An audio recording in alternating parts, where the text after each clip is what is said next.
everyone. We are back to Emma and the Blue Genie, and we are on chapter 5.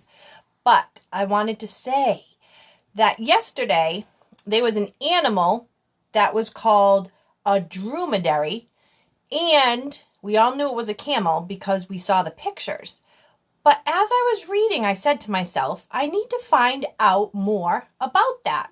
So I looked it up and I found the right pronunciation, which is dromedary, and it is a one-hump camel. I thought that was interesting, and I thought that's what I love about reading. In books, you always find something to learn, and it's exciting. So I wanted to say that before we started today on chapter 5, which is called The Yellow Genie. Ready? Okay. Mustard yellow smoke billowed into the throne room. It rose right up to the golden ceiling, and the air got so hot that Emma began to feel like a crumpet in an oven. At first, there were just two hideous amber yellow eyes staring out of the swirling mist. Then the smoke solidified into arms and legs, a massive belly, and a head with lips on which sat the nastiest smile Emma had ever seen. "Greetings, Maimon," Saham thundered as he drifted under the ceiling like a giant sulfur cloud. "Did you miss me?" Maimon called back, "Yes, like a mosquito's sting. I missed you like I'd missed the bite of a snake." He tried to sound brave, but his trembling voice gave him away. "What are you doing here again? We have nothing left for you. Absolutely nothing." "Ha!" the yellow genie roared. "I'll find something, believe me." The dromedary stuck its yellow head out from under the throne. Its tail twitched nervously. Siam looked around disapprovingly. "There really doesn't seem to be much left to take, little Caliph. Your throne is too uncomfortable for me. Your rugs are already in my palace. Your date preserves sweeten my days. Your sandlarks sing me to sleep. And you can keep your pattern in eternally grumpy grandmother." Here's the evil one. Yeesh. However, Emma's knees went as soft as melting butter as Saim's cat eyes fixed on her. "What is that girl there?" the yellow genie boomed. "By all the grains of sand in the desert, the little thing is as pale as the belly of a scorpion. Is she always that pale, or did the sight of me make her so?" Sahim put his finger under Emma's chin. "In that yellow hair."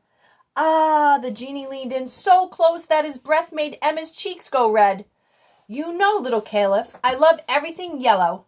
And truly, I have never seen a girl with yellow hair. I think I've decided what I'll take today."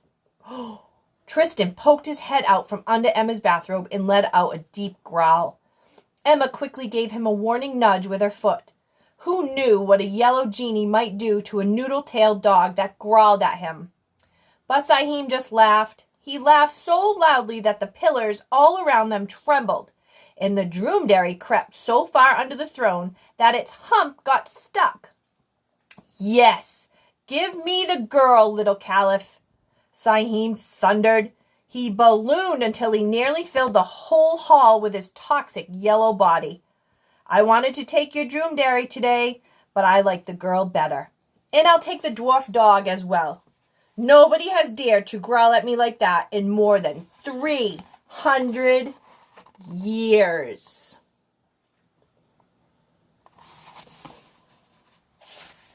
Emma's heart nearly stopped. Sweat dripped off the tip of her nose, and her fear felt like a stone in her throat. But this was too much. "Never!" she screeched at his horrible eyes. "Who do you think you are, you stinky blob of smoke? That is my dog." "No, Sandy Head. Now he's mine," Sahim hollered. "Just like you." And his giant fingers reached for Tristan's noodle tail, but the dog spun around and dashed off as though he had 8 legs and not just 4. "Yes, run, Tristan, run!" Emma screamed. But Sahim laughed again. Then he shook himself like a wet dog, and from his turban poured scores of pincher-snapping scorpions and ink-black spiders. The spiders wrapped Emma up like a silkworm, and the scorpions, their tails raised menacingly, herded Tristan back to their master. Sahim, let them go, Maymun called out. They are my guests, and they are under my protection. I will give you my last barrel of honey dates for them. Your protection? Ha! You can't protect anyone, not even your own city. Come and get your guests if you can, Sahim boomed, while the scorpions and the spiders crawled back into his turban. I'll fetch those dates another time, together with your dromedary.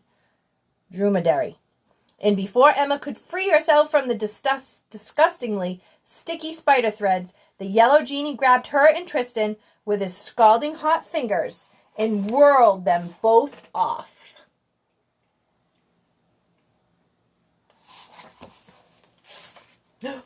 Oh my goodness. Chapter 6 tomorrow.